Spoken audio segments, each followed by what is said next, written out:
Paul, thank you so much. I realize it's late, and this is a totally different, this is really the least invasive topic of all of them, right? And it is exciting because there's a lot of potential, there's a lot of excitement, there's a lot of work that has been done, and I'll try to summarize some of the work that has been done and some of the work that we're working on, that we're doing, and hopefully that'll put things into perspective, a little thing. So the low-hanging fruit is biologics for low back pain, and a lot of work has been done. We'll talk about that. I'll talk to you about a study that we are initiated. We did a pilot study, and we're starting a prospective study now using bone marrow-derived cells after lumbar microdiscectomy in patients. And then I'll talk a little bit about some of the basic research that we're working on for annular repair as an alternative to implants, such as the ones that are available currently, or suturing devices for annular repair. But let's talk a little bit about disc degeneration. And obviously, it's a continuous process. As we get older, everybody, it's a normal process, really. If it's associated with pain, then we call it degenerative disc disease. And sometimes it is. And as we get older, more frequently, people develop low back pain, of course. And the studies that have been done really focus on kind of like in the intermediate stage of degenerative disc disease, patients who have clinical back pain, patients where we exclude other reasons for back pain. And those patients have been targeted with biologics for some of their pain symptoms. I work with a biomedical engineer in Ithaca, Larry Bonassa. We've been working together for 15 years, and we put together this book a few years ago where we were trying to summarize the current knowledge about biological approaches for spinal disease. And so we're covering all the different aspects of biologics for spine problems, not for fusion, for disc regeneration and disc repair. And one topic was treatment of degenerative disc disease using cells. And that entails stem cells, chondrocytes, other cells, and that chapter kind of covered that. And this is obviously a moving target, and that's why it is important to look at the literature every once in a while, just to give you an idea as to what has been studied. And many of you, I know that some of you have been involved in these trials, and this has been going on since the early 2000s, really. Hans Meisel from Germany did a study where they harvested cells from patients who underwent microdiscectomies, that they cultured those cells and then re-injected those cells. That was approached very enthusiastically in the early 2000s, but unfortunately didn't really lead very far. Then people have looked at allogenic juvenile chondrocytes. That was Dom Korch's study in 2013. And all of these studies, as you can see, there are not many patients. Most of these studies, none of these really had control groups. So these were all kind of really not that great studies, but a lot of them, and most of them actually showed some beneficial results. And then a number of studies looked at bone marrow-derived cells, and that's really what we'll focus on. And then also some other products, such as here BMP14, various types of growth factors for degenerative disc disease, PRP, of course, and again, a low number of patients, usually no control group, some of these published, some of these not published. And for some reason, it never really went anywhere. I think part of it has probably to do with funding. Maybe it's not a big enough market for companies to look into that. Maybe the science is not good enough to really for federal funding to be attractive. But there's a lot of kind of evidence out there, but nobody has really taken it to the next level. I want to put this out here just as a word of caution. Be careful if people or companies or researchers approach you to inject all types of cells into the spine. The FDA takes this very seriously. For example, we used adipose-derived cells for a while in patients, and it turns out you can't do that because they're not homologous, right? So you can use cells as long as they fall into this the section 361 of this HCTP kind of category. So if you use them homologously, if they're minimally manipulated, and if they don't have any systemic effect, then it's relatively safe to use cells for research, also for clinical purposes. But if it's really beyond that, if it doesn't fall into these categories, you got to be extremely careful. So umbilical cells, adipose-derived cells, and so none of these are really approved for the spine. The only thing that you can really use is chondrocytes or bone marrow-derived cells. because the bone marrow contains stem cells that convert to osteoblasts, chondrocytes, and so forth. So these are considered homologous, right? It's very important. It's also nice to know because those cells are available when we actually operate on these patients. So that's the advantage. And then there are many other things, obviously, in bone marrow that's potentially advantageous, platelets, lymphocytes, and so forth. Now, a number of studies have been published over the years. Again, this is a number of years ago, where researchers utilized or aspirated bone marrow at the time of the operation or before. They aspirate the bone marrow, and sometimes we spin it down right then and there and take the highly concentrated fraction of that material and inject it into these patients for degenerative disc disease, or we've done it after microdiscectomy, and I'll tell you a little bit about that. Or researchers harvest bone marrow, culture them, and then go back later and inject them for degenerative disc disease. So all these things have been done. This is one of the studies that was published a number of years ago that was more promising. This was by Ken Petin, 26 patients with low back pain and degenerative disc disease who were all technically candidates for surgery, I assume probably fusion surgery. And they were treated with bone marrow that they aspirated and injected, spun down, injected, and there were no complications. And of these 26 patients who were all supposed to have surgery, only 6 ended up needing surgery. So they saw some beneficial results in terms of VAS scores and pain scores in these patients. But again, there was no real control group. This is a more recent study. This was company funded. This was supported by a company that makes these machines to spin down the cells. But this was an interesting multi-center study where they compared bone marrow to bone marrow-derived cells to PRP. And they included 40 patients. They followed these patients for up to 1 year. After 3 months, they allowed patients who were randomized to the control group to switch over or to switch groups, which all of them did. And they saw actually an improvement in back pain scores in both groups, in the PRP group and in the bone marrow group. And there was no difference between those two treatment arms. And then this is the patients who were randomized to the control group, who after 3 months then all switched over. And they also saw a decrease in pain scores. So this is a more recent study that looked at PRP and BMP. I mean, not BMP, bone marrow, BMAC cells, bone marrow-derived cells. This is a study, a company-sponsored study from Australia that looked at allogenic mesenchymal precursor cells. So these were cells that were harvested from a donor, cultured, and then injected in these patients, again, for low back pain. And there were a number of studies. There was a phase 1 trial, a phase 2 trial, and that was published in 2015 or so. And then a phase 3 trial was done. The phase 2 trial was quite interesting, the 100 patients, and they saw significant improvement in terms of their pain scores.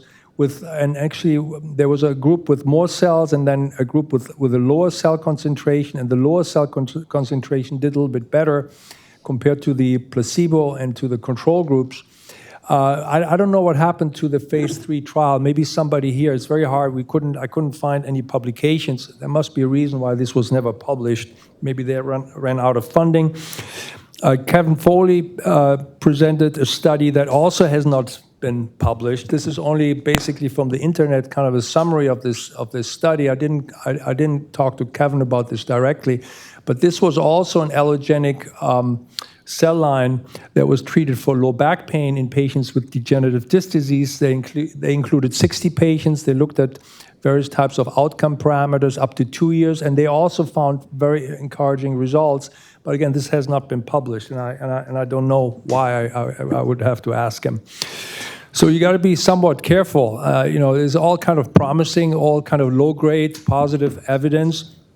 Now, we have a lot of private practice groups in the city, and for a while, I saw a bunch of patients who would come to the hospital with severe inflammatory disc disease, and not really discitis or injection, but almost discitis-type pain.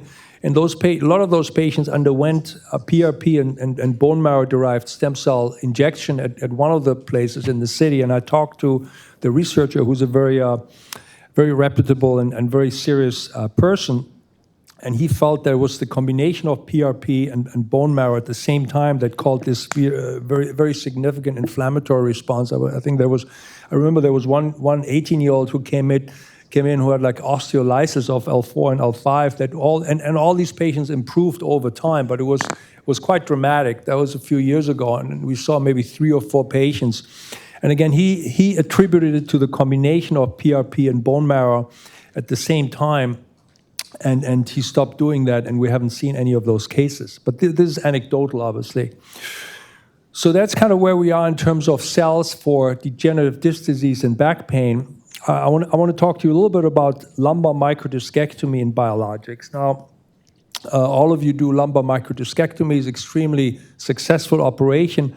However, there are 2 complications. One is recurrent disc herniation, which is obviously, the solution to that potentially is annular repair, and I'll talk about that later.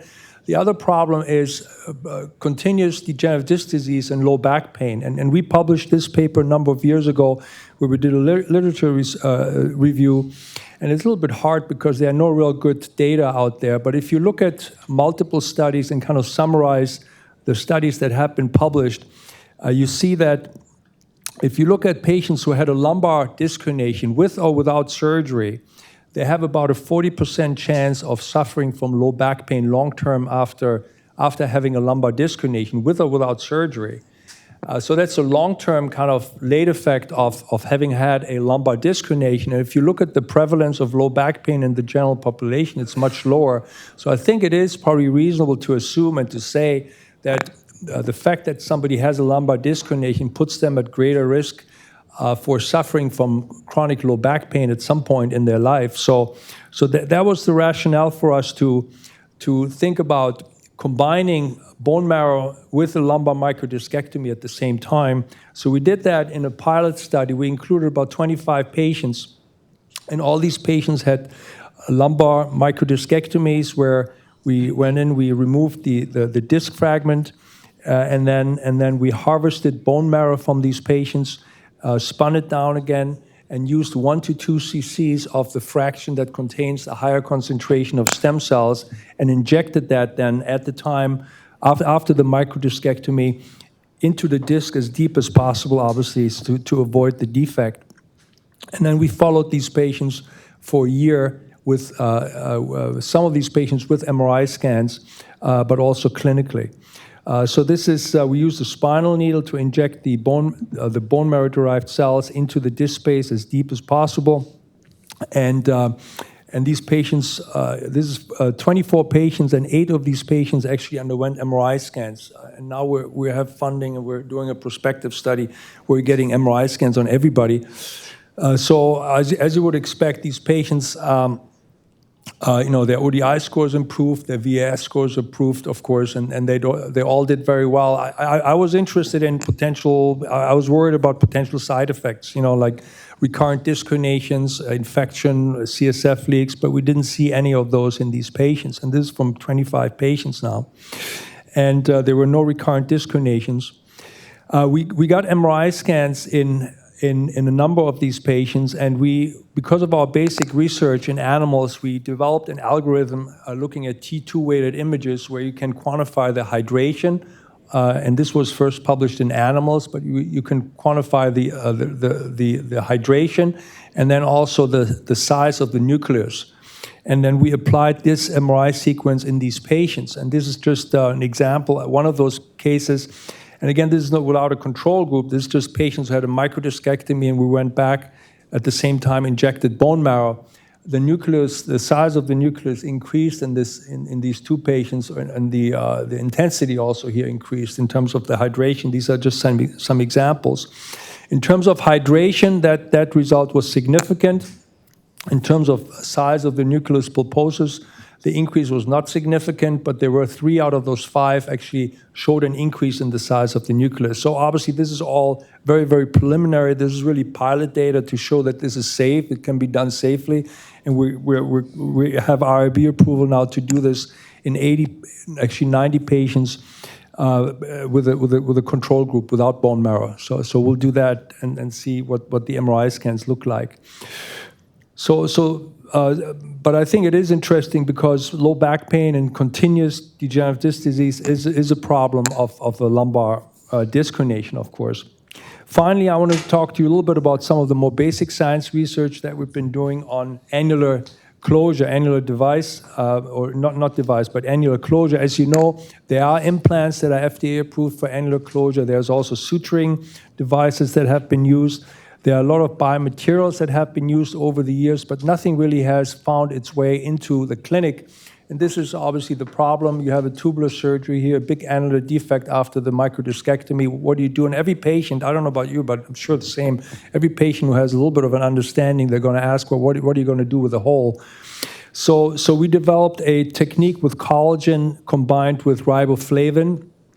It's basically a glue that we inject into the defect here. So we have a defect, remove the disc herniation, and then fill the defect with a glue.